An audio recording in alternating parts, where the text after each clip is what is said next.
नमस्कार, आप देख रहे हैं यूएनएन मीडिया और मैं हूं आपके साथ खुशबू सिंह। आखिर ये किस चक्कर में पड़ गए हैं रितेश पांडे, जहां लोगों से एक बीवी नहीं संभलती और ये दो लेकर घूम रहे हैं। दरअसल मैं बात कर रही हूं रितेश पांडे के नया सॉन्ग जो आज ही रिलीज हुआ है वर्ल्ड वाइड रिकॉर्ड्स पे कि कौना चक्कर में पड़नी। शायद मैंने थोड़ा ऊपर नीचे बोल दिया, लेकिन गाने के बोल कुछ ऐसे ही हैं, वो बहुत परेशान हैं। खैर मैं आती हूँ इस गाने पे। तो गाना बहुत ही खूबसूरत है, जैसा गाना मैं चाहती हूँ वैसा ही गाना है। मतलब जो थोड़ा सा नोक झोंक हो, अच्छा हो, डबल मीनिंग ना हो, साफ सुथरा जिसे गाना बोलते हैं वैसा ही है ये रितेश पांडे का नया गाना। आज ही रिलीज हुआ है और रिलीज होते ही काफ़ी लोगों ने इसे पसंद किया है। अब पसंद करें तो क्यों ना करें, जब भोजपुरी की दो खूबसूरत अदाकाराएं इसमें हों। एक हैं काजल लखवानी, जिन्होंने कई ब्लॉकबस्टर फिल्में की हैं, मतलब काजल लखवानी के नाम से फिल्में चल जाती हैं।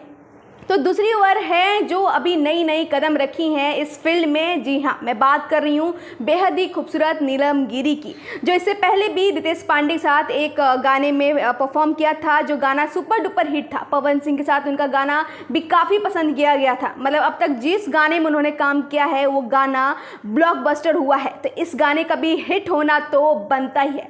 खैर गाने की बात की जाए तो गाने में मेन होता है लिरिक्स और आवाज़। जहाँ एक तरफ रितेश पांडे का है, तो जब दो हीरोइन है तो दो सिंगर भी रखा गया है। तो भैया सिंगर कौन है जो इस टाइम काफ़ी पॉपुलर हैं? आई थिंक काफ़ी टाइम से, हमेशा से ज़्यादातर इनके गाने सुनने के मिलते हैं। एक हैं अंतरा सिंह और दूसरी हैं शिल्पी राज। मतलब दोनों का मतलब भोजपुरी की जो बेहद ही सुरीली हैं अंतरा सिंह और शिल्पी राज, एक गाने में दोनों मिल रही हैं, क्योंकि दो हीरोइन हैं तो दो सिंगर हैं।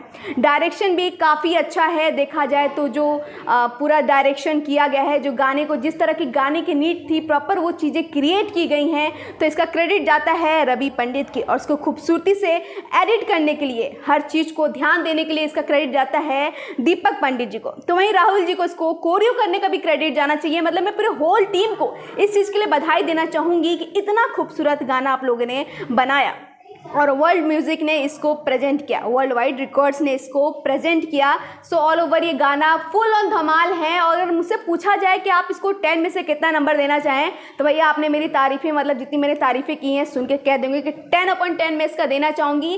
खैर गाने की बात हो गई, एक और मैं एक्सक्लूसिव खबर आपके लिए लेकर आई हूँ और ये खबर ये है कि रितेश पांडे शादी करने जा रहे हैं। अब आप सोच रहे हैं अभी भी तो बात कर रहे हैं गाने की, किसी फिल्म का होगा, तो नहीं भाई, रियल में शादी करने जा रहे हैं। अगर कोरोना का कहर इसी तरह अगर नहीं रुका तो शायद कहीं पोस्टपोन हो जाए, लेकिन शादी जिससे होने वाली वो तो कंफर्म है। और शादी इसी महीने, इस महीने नहीं सॉरी अगले महीने है।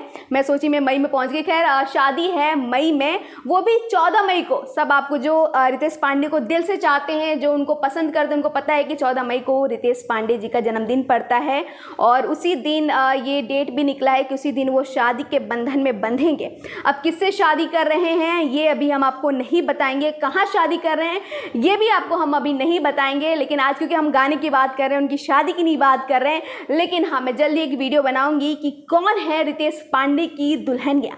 खैर अभी बात करते हैं गाने की। तो मुझे तो गाना काफ़ी पसंद आया, आपको पसंद आया कि नहीं आया ये आपको क्या करना है कमेंट बॉक्स में बताना है और आपको हमारे साथ बने रहना है। तो देखते रहिए यूएनएन मीडिया। हे भगवान कौना चक्कर में फंसली, हे भगवान कौना चक्कर में फंसली।